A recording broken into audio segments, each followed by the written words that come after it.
Welcome to the demo of AutoHTN. AutoHTN is designed to work with Google Android phones, and its goal is to control a person's home theater network. And for those of you who don't know what a home theater network is a home automation system, a home theater system, and a home network all merged into one.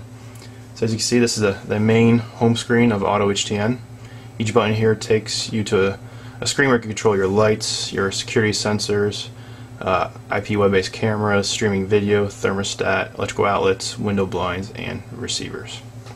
So to start off, we'll go to the lights screen, and it'll take a second to load up the screen because it automatically checks the on-off status of each active light. So you can see there's 9 light buttons. Each one's for a specific light.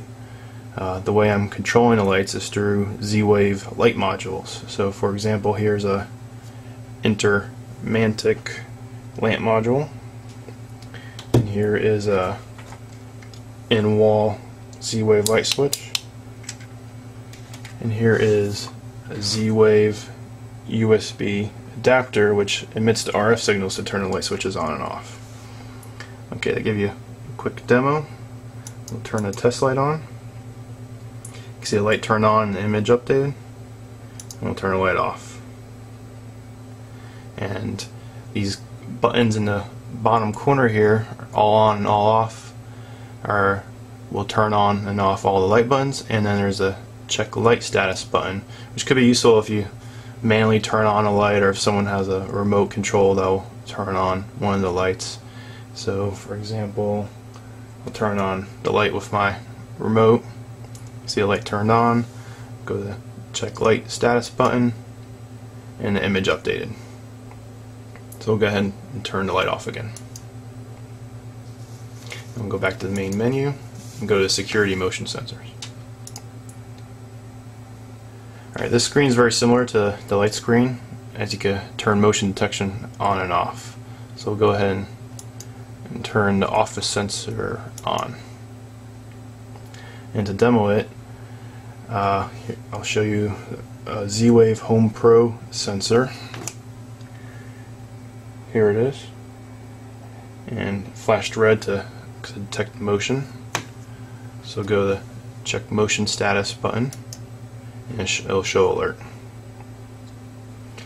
Also, just like the light screen, you have the all on, all off buttons, and check motion status. Going back to the main menu,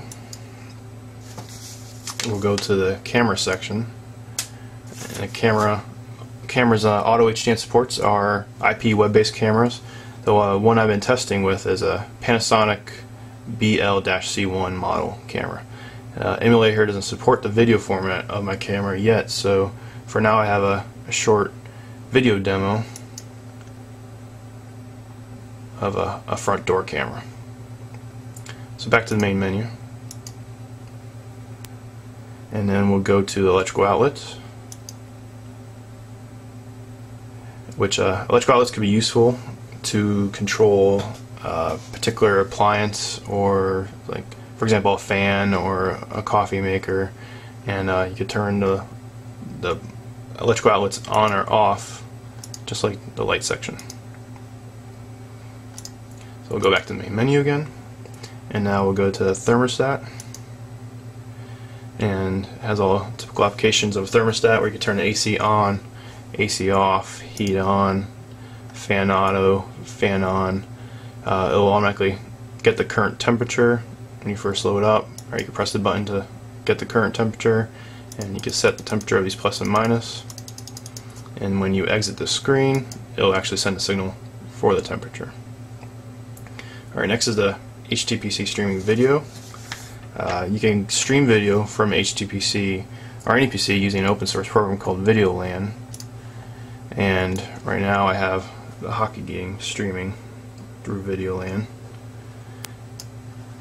So if you press the HTN video button, you'll see a demo of ESPN U's streaming. Alright, let's go back to the main menu and go to window blinds. Now there's little Z-Wave motors you could purchase that will install in your existing window blinds, and then you can use these motors to turn on and off the blinds. So you press the button here, closes the blind, opens the blind, closes the blind, opens the blind. And same like the light buttons, you got the all on, all off. Check blind status. Going back to the main menu, last but not least is the receiver section. Now currently this receiver section will only work with web-enabled DN receivers. I don't actually have one, which is why I saw that network connection error pop up. But the receiver section is not meant to replace a receiver remote. What it is meant to do is make switching zones easier. So for example, let's say you're in the back porch and you want to listen to XM radio. So go to XM. You would set input to zone. You can turn that zone on and off with the power button here, and you can increase the volume or lower the volume. Another example is say you want to finish watching a DVD in the bedroom. So you go to zone, bedroom, input, DVD. So now that DVD you're watching a home theater room could be set to the bedroom by pressing the set input to zone. You can turn on and off the bedroom zone right there and the volume right there. So I bet some of you are asking how to set up all this buttons here. And the way to do it is go to the menu, Setup Help, which will take you to AutoHTN.com.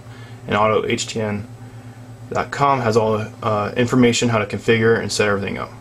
And if you go to Connection Diagram, it has it'll take you to HomeTheaterNetwork.com, which has a useful connection diagram. And if you go to Configure, then you'll see a configure all the different topics I just talked about. Let's go back to the main menu, and that's pretty much concludes this initial release demo of AutoHTN. Thanks for listening.